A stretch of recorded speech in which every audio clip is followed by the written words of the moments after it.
Startup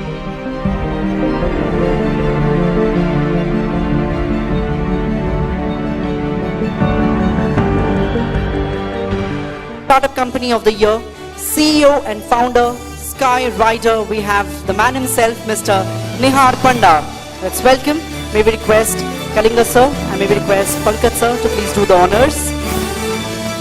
Definitely, the future is electric vehicles, and sensing the future of electric vehicles in our country, NIHAR PANDA has set up the most exciting startup company in Bhubaneswar named SkyyRider Institutions, a national award-winning skill training institute as well as SkyyRiderElectric. The Skill Training Institute has empowered several youngsters of the state who are currently well settled in different parts of our country and firmly contributing to the growth of our state and country. Congratulations, NIHAR, for the award. All the very best.